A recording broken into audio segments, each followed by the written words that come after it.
on that Baron play with the Mountain Infernal we talked about, Atlas. Yep, not to mention the fact that Dove can augment this push very effectively. I mean, if another minion wave heads towards this turret, he's got Trinity Force. He can smack that one down very, very quickly. So that is a to be continued that Sandbox have left there in the mid lane.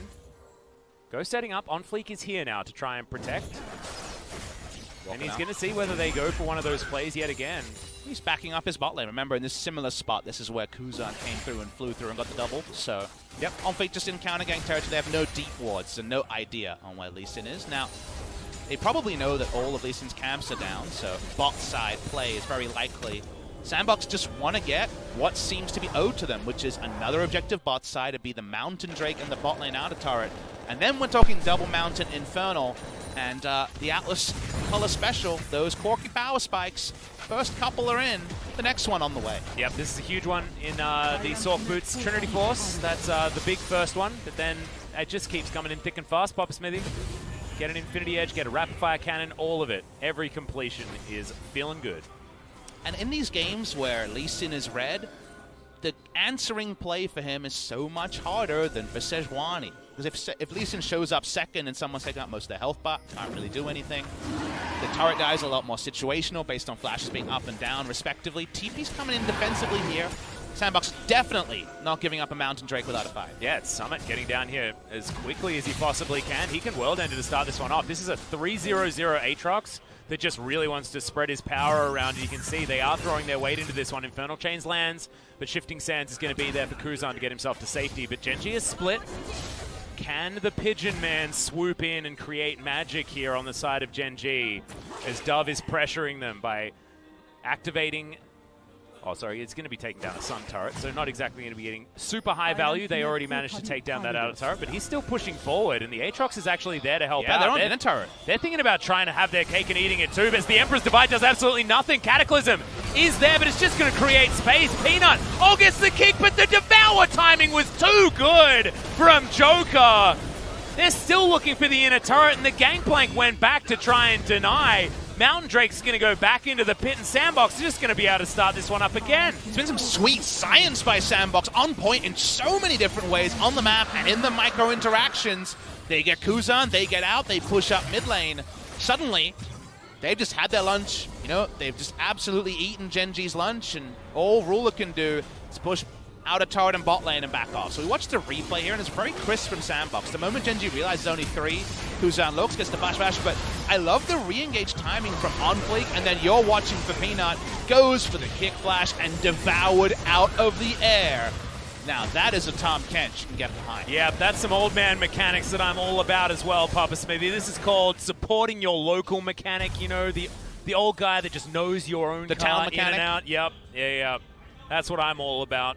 Definitely pay him another visit. Don't go to one of these new fandangle mechanics. Let me tell you something about Joker. You might see the Tom Kench think, okay, you know, he's fallen back in tank supports like other players' mechanics might have escaped them. An older player had some mechanical misfires in spring. I thought his bike was pretty good. I thought a lot of his mechanical plays have leveled up in summer, and we know he's a big reason that their shot calling is so strong. So at some point, he's just one of our best supports. Yeah.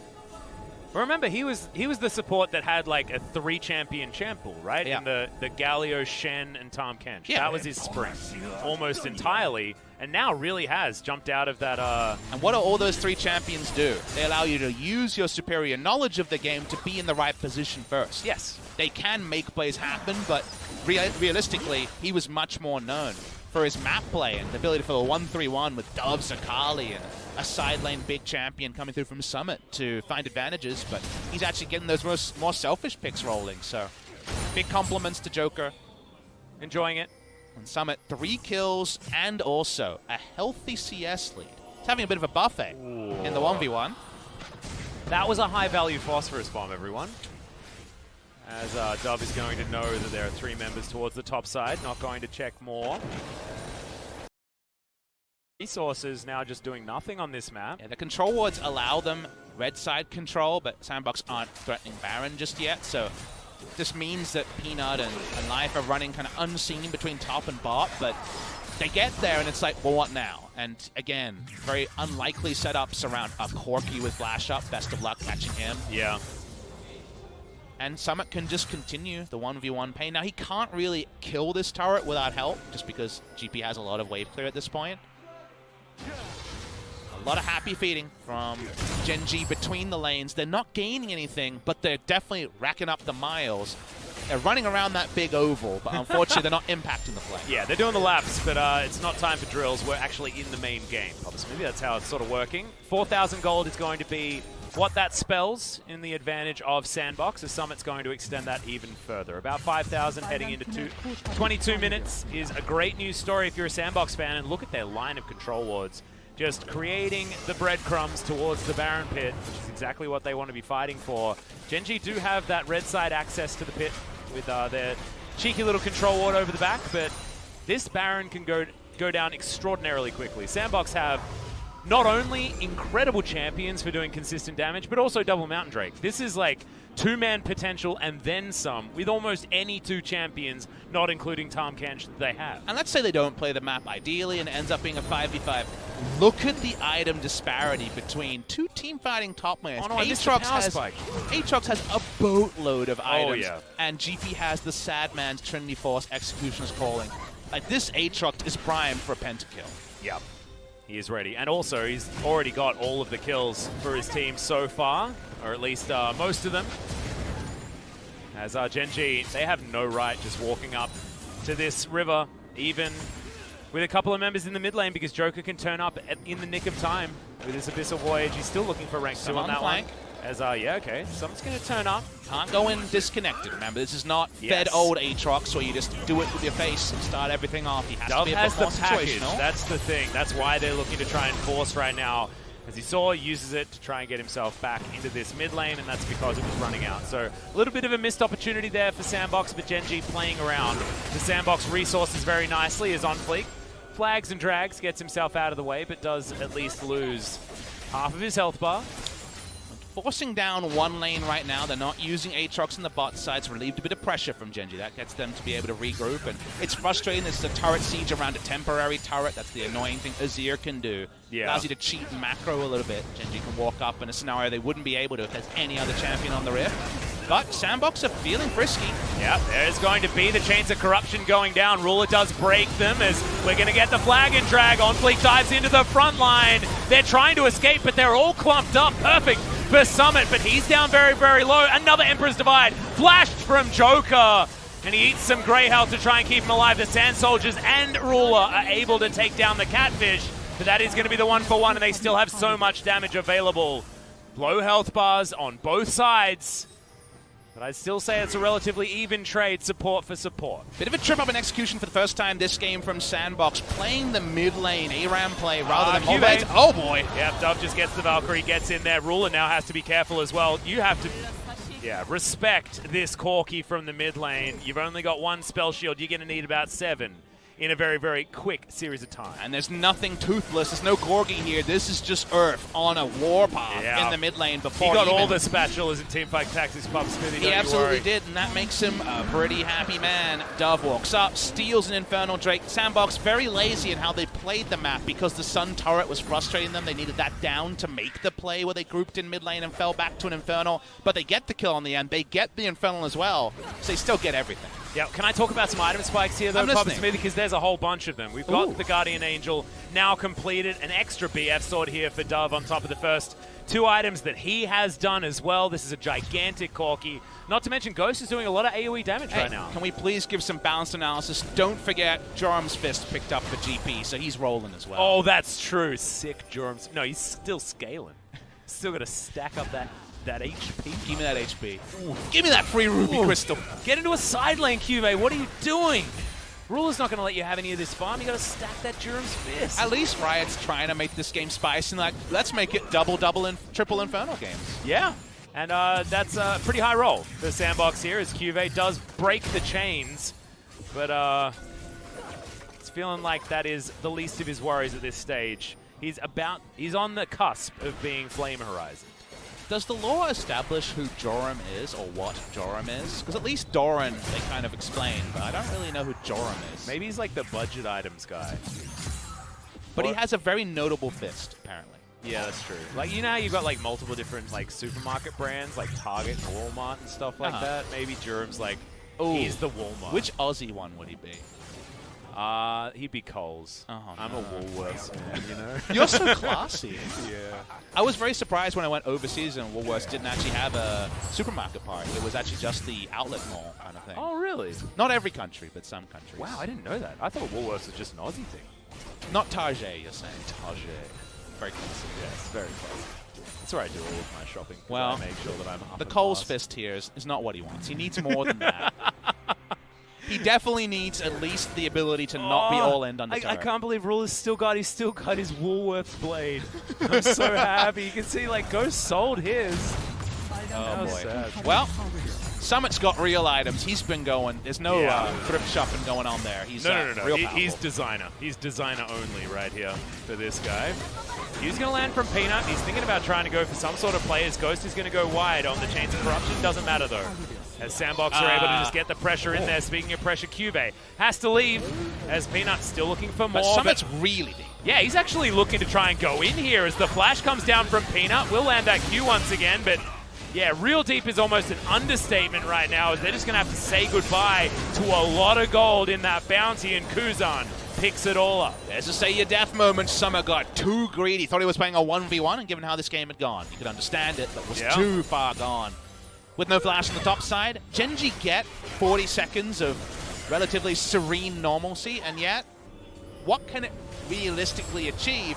They're still very afraid of face-checking the Corki, face-checking even the Jarvan, so it doesn't even get them much Baron vision. Well, in fact, Sandbox still have 3 men around the area. They're going to be able to comfortably clear out vision. As Peanut might get knocked up here. Blade of the Rune King comes down. He's been slowed. We're looking for the piercing arrow, but it's not going to proc too much.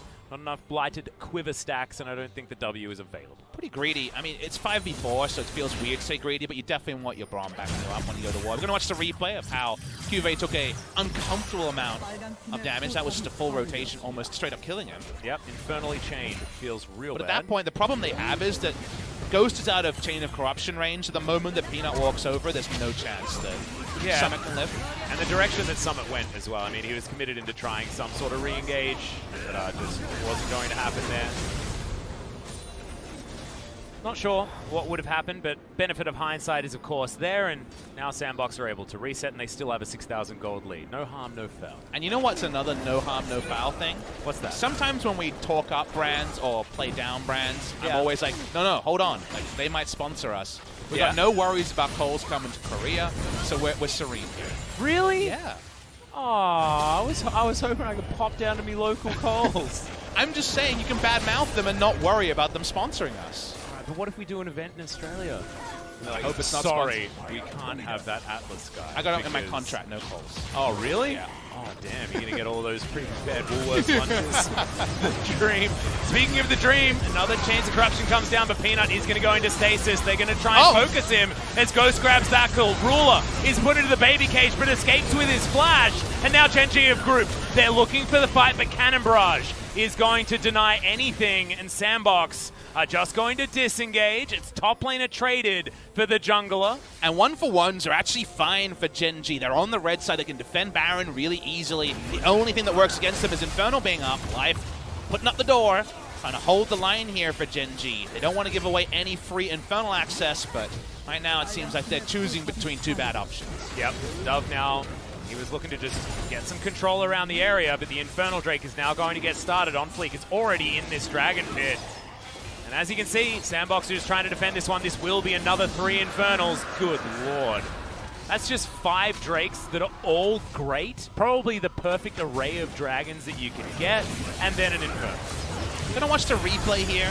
The kick from Peanut actually ended up being super high value because on the top side it keeps Corki out of the kind of AoE Wombo Fest in the mid. And even though Jarvan and Aatrox are way stronger than the reverse champions on the side of Genji, with Corki not there, health bar advantage through the Braum just being able to block damage is very straightforward for them. So It does mean the game rolls on to once again post 30 minutes with it not being fully decided. 5,000 gold lead to Sandbox. The 3 Infernals means it's a way bigger lead for Sandbox because of the efficiency of those items, and yet Sivir starts adding extra BF sword items. A Banshee Veil is done. There's still a perfect fight if Kuzan can initiate. Oh, absolutely. And you can never count out Ruler in the late game as he does use Beyond the Hunt. They're in trouble, though, as Sandbox may have found their fight. Chains of Corruption once again is going to land as the Braum is just picked off and destroyed. Gen G, blink and you'll miss it in a lot of these fights. They just lose members so fast. Frontline difference there. Jarvan able to tank it out. Peanut looking to stop the back, and OnFlake will have to be a little bit more honest about his push. Yeah. Life goes down. He's going to be out of the fight for a long time. No Unsealed Spellbook, Teleport, or Abyssal Voyages for this Braum. Sandbox, it's on the menu. Start up this Baron. Here we go. Yep, double Mountain Drake, triple Infernal. Sandbox just want to continue fighting. And it's a 4 versus 5. Gen G, desperation mode right here as OnFlake's going to be able to help take it down. It's in fact the Varus that locks it up as Ruler. He's on vision. Cube also, though, Steric's Gauge is going to be in there. But, damn, even the Coles item upgrades aren't enough. Honestly, Gen G's defense was a very practiced 4v5, try to stop Baron, but it doesn't work against 3 Infernals and 2 Mountains way faster than they're ready for. I'm gonna watch the replay, and this time the Corki is fighting around the area that the Cataclysm set up in the middle of the fight. Someone had to die, it ended up being life. And then the Baron speed meant that Gen G's defense on paper was good, but ended up being too late because triple Infernal, double Mountain, goodbye to the Purple Worm. Well, gonna have a look at some of these AD numbers as well. I mean, Let's almost not. 500 for Summit, who's just 619. going to chase after Kuzan. We've already had the Abyssal Voyage into the backline. This is over. Dove dead before his Sand Soldiers even came out from the grave. They're trying to sweep the floor. There's no trash here anymore, Papa Smithy. This is some really strong members of Sandbox augmented by so many dragons. Even though Gen G did their chores, they're not going to get to play Nintendo today. They're done. It feels like Sandbox Gaming should close at 2-0 on this push. Yeah, it's unfortunate after game number 1 was so back and forth. This one felt like it has been concluded for a little while. A much better performance as OnFlake dives on top of the backline once again. The team fights are still good as they were trying desperately to find anything, but Life, he's going to go down as well. Summit has been the tail of this game. The Aatrox getting too big too early. The Nexus will follow suit from game 1. And another triple Infernal, another win for Sandbox. Sandbox Gaming in game number 2 get over the line. They seem to just be trying to play to Gen G's tendencies, and on the day were able to 2-0. Top lane difference here was pretty big. They had some good plans around the Aatrox. He just felt so far ahead so early. The time when we saw 2.5 items to just a Trinity Force and a Prayer kind of let you know that there was some big problems there, because GP wasn't a front line, he wasn't a damage threat, he just wasn't really playing the same game the Sandbox were playing. So in the end, the 2-0 victory does, on the one hand, need to be caveated because game 1 was a bit of a fiesta on the Sandbox side, but a lot more solid in game number 2, and that does mean they extend that lead at the top of the table. They're the first to 6-1. Yep, so they are officially in first place, but maybe not for too much longer, as Griffin will be playing in our next series up against Jinair, who are locked in to last place in the league once again. It just felt like in this game, those spots where it could be 3 winning lanes for Sandbox came early, like we expected, need those items. The items came in, and then Gen G just kind of rolled over, unfortunately. It was very, very defensive for them. They didn't really have the impetus to go in. The first kill involvement was that catch on Summit under an inhibitor turret and killing him through Guardian Angel at 23+ minutes. Lets you know that these Lee Sin approaches, it's not just a Peanut problem. It's a Gen G with Lee Sin problem. If they're not playing level 6 junglers and they fall behind, so often their jungler has nothing to work with in the lanes. His lanes were Azir, they were Gangplank top lane, and in the bot lane there wasn't a lot of get up and go either, so it's definitely a multi-layered problem, but it's a familiar one, and it's one that Gen G need to grapple with if they are realistically going to make a push towards playoffs. Yeah, I feel like Gen G fans are going to be sad, but not necessarily surprised with how this one went. However, I do want to go back to that top lane point like you were talking about, because Cube actually played exactly the same matchup, but into Keen, and had a much better time. So just demonstrating just how good Summit is on the Aatrox. An amazing performance from that top laner from Sandbox's side. Ghost had the Callista build on Varus, which I thought was quite curious.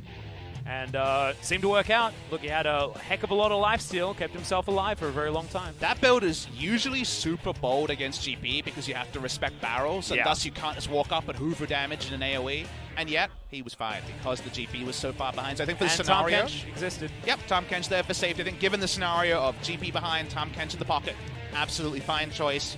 From Ghost to continues to look very, very much LCK standard. Has had his struggles in previous years, but he is not the win-loss player for Sandbox Gaming. He is going to be just another reliable hand.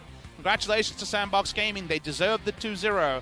But for Gen.G, it's a very quick kind of bring back to reality moment. Yeah, it's a after crash what was down, their ecstasy, right? So the 2-0 Afrika, 0-2 Sandbox is kind of a quizzical one. It feels like a CLG thing where you're like, what does this mean? Yeah, and I feel like Gen.G fans will be in a little bit of emotional turmoil after that one. And of course, LoL Park is full of them at the moment, so maybe some tears in the audience at this stage. However, it's not time for that just yet. We're not even through the first round robin. Nope. And there's still a lot more time for Gen.G to change things up, as we do have highlights on the way. I think the schedule's SKT and also another toughie, right? I believe they still haven't played Griffin yet. Still haven't played Griffin. That's going to be We're going to see them in our second series in another matchup. They're kind of set up to be in a great spot. So let's go jump to the highlights here. In Gen.G and Sandbox, a much more active game too, which was welcomed. Obviously, game one was in action. Summit, the moment he got that clip on Ruler, you just felt like this was going to be the game where things fell into place for Sandbox, where game number one, they were a bit haphazard. I'm really glad you mentioned, Summit's play as well, just baiting that gank in. We're going to have a look at this one. This was exactly the Gen.G game plan working out. So at least we had a demonstration of what they were supposed to do. But this was the Sandbox game, and unfortunately the Peanut Lee Sin game plan where let's go for the turret dive, Peanut's bot side, he won't be able to get anything, we're going to have no counter gank and take it.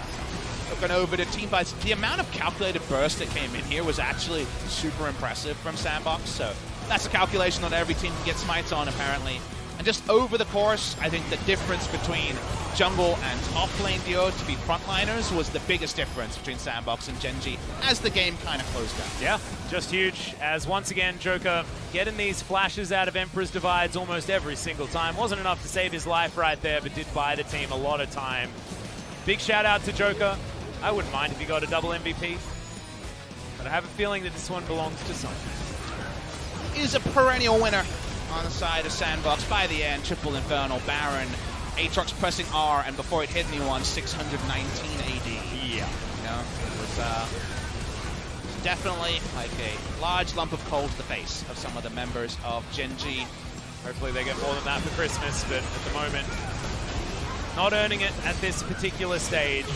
It was Sandbox just playing better, and I love that they had so many whoopsies in game number one. There were so many fumbles with how they played it out, and then they tidied it up so well in a lot of these late game fights. And it's important for contender teams to do that, because if you have two games like game one, you come away just having no confidence in the team. Like, yes, yeah, you and also we 2-0. don't learn anything, right? But the fact that they can put out this more Sandbox tier performance in game number two does give you a bit less pause to rank them in that top clump, because we do kind of group Griffin as a one just because they've been so dominant recently, but any down performance from Griffin, and then we kind of have 5 teams around the same head.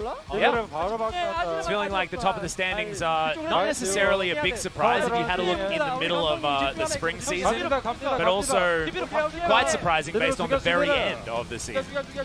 With some outliers there. As, Sandbox here, it was all about tidying things up. And we might get a little bit of translation from Ji-Sun, but she is going to be standing by for the MVP interview as we're going to check out exactly who's going to pick up that prestigious MVP in a very short moment. I believe there was a nicer somewhere in there. Yes. I could be wrong. Can confirm. Nice. Korean still needs work, and this is the sort of goal graph you want as a Sandbox coach against Gen.G. Trending upwards, yes, in a perfect world you blow them out, but you kind of know what Gen.G is going to do, and if you do your side right, I think more often than not you pick up the victory, because Gen.G very often are hoping for inaction and then ready to pounce if they smell something. Yeah, I like the controlled action, though, that Sandbox demonstrated this game, because I feel like if you just scale up alongside Gen.G, it isn't a thing that happens, as a lot of those damage stats left a lot to be desired. And Lee Sin doing 4,000 damage is a bit of an LCK meme at the moment, it feels like. I mean,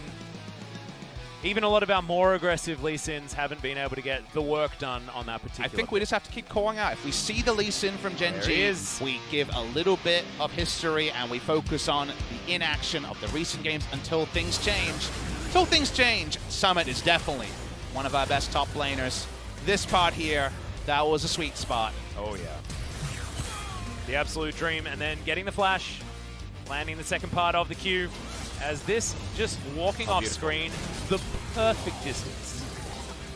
Great baiting coming through from Summit, and look at this, he joins Dread at the top of the table. One more match played. Afrika have had their debut in week number 4, but who will be your MVP going into the Rift Rivals break? That is one a good of the point. Fun sub-stories to look at. Dread's got 2 games this week, but some tricky opposition. That Afrika Damwon game tomorrow, at minimum, should be the antithesis of this game. I'm hoping for constant brawling. Yeah, we are very close to the MVP interview. A little bit of a shame that Sandbox didn't manage to get towards Rift Rivals, but here's G-Sun for some interview translate. Thank you very much, guys. This is G-Sun with the Universe Translation, and we're going to be hearing from Summit Joker from Sandbox, picking up their 5th consecutive victory.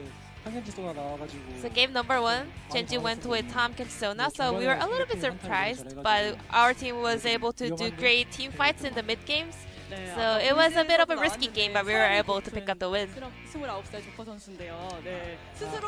Joker, as a 29-year-old player, how was your performance today? During practice, my reaction is really good. I always kind of show a great reaction today, competitive game as well. So today was a very good game for me. So Summit, you were going up against GP for 2 games in a row.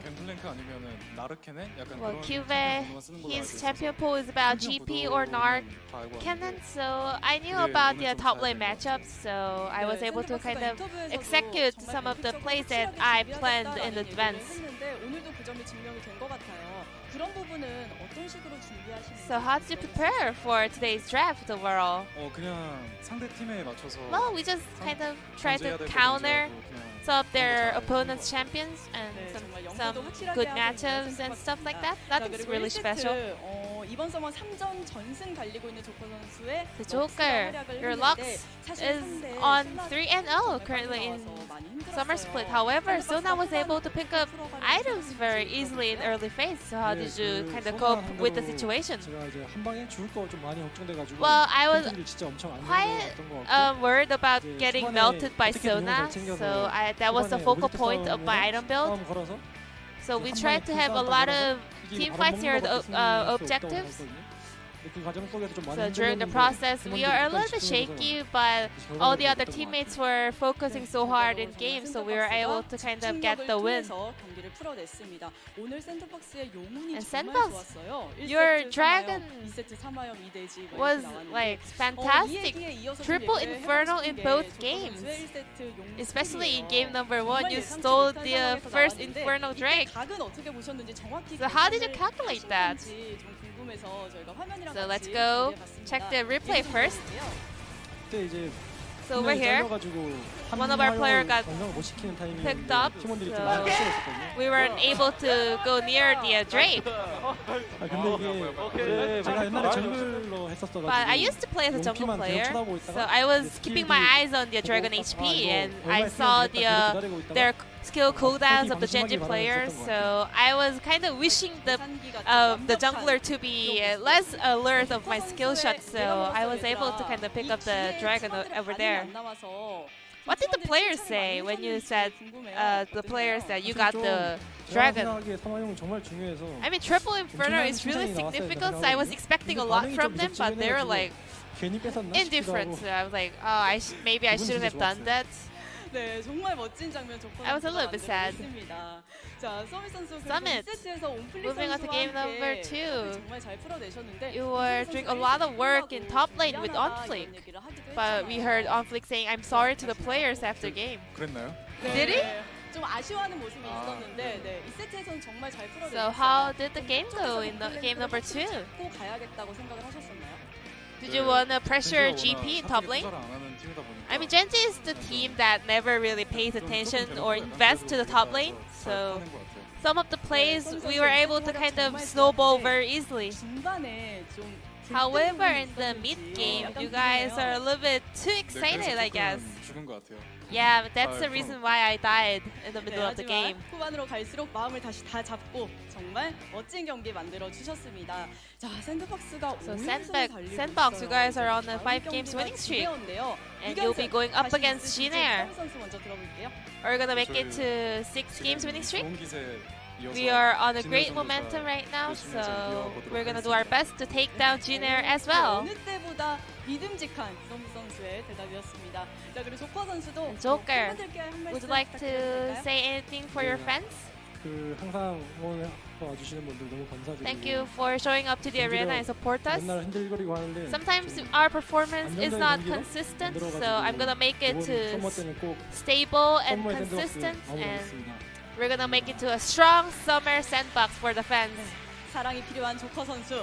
그리고 멋진 활약 보여주고 계신 서밋 선수. This will be the end of the interview with Joker Summit from Sandbox Gaming. 인터뷰 감사합니다. Thank you very much for this interview. I'm gonna pass it back to 조커 our 선수, casters. 서밋 선수 함께했습니다. Thank you so much, Ji-sun, for your interview translation. As usual, great to hear from those guys. And Joker just saying, yeah, used to be a jungler, all calculated. Had his eye on the abilities. Yep, knew exactly when to press that button. He just really wanted to take credit for that chance steal. Yeah. Remember that Sandbox is going to be a bit fleeting in future because they play once more this week, and then they're done till after Rift Rivals. They were the fifth-place team after the wildcard match. So because they lost to Damwon in, Sandbox out. It's a little bit sad. If you want the 4 strongest teams going to Rift Rivals, very hard to justify that's what's going to happen. But Sandbox Gaming do open a lead at the top of the table. Griffin can overtake them with a 2-0, and they do face the currently 0-6 Jin-Air in our second match of the day in unbelievable form. They have been body slamming enemy teams. Only SKT's first game was any degree of extended. Every other Griffin victory has been pretty summarily dismissed, so we're going to have to see Jin-Air pull out something special even to make it competitive. And this is an incredible week for Jin-Air as well because they face Griffin and Sandbox. That is a real rough one. What is also rough, guys, is the fact that we're going to have to leave you for so long. It was a 2-0, but thankfully some lengthier games. So it's not going to be too long, and you'll be back with us for Jin-Air versus Griffin. Come on, you got to say it. I'll give you another line read. Try again. All right. We're going to be back for Griffin versus Jin-Air. We'll see exactly whether the wings are going to fly or whether they're going to be summarily plucked. Ji-sun, use the second take on that one. The second take was better than the first one. You nailed the second one. You're still live. You're still live. My feelings. I've never cared about those at all. Oh, that's a good point. That's all right. And I've got a long time to repair them. You do. 1 hour. Yeah, thank you very much. We'll see you back in about an hour, guys.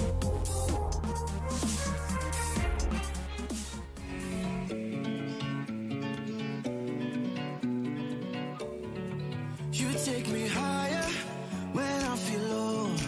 Make my world brighter when I'm alone. I keep on rolling, all with your fuel. You're like my gasoline that makes my dream come true. This is the beginning.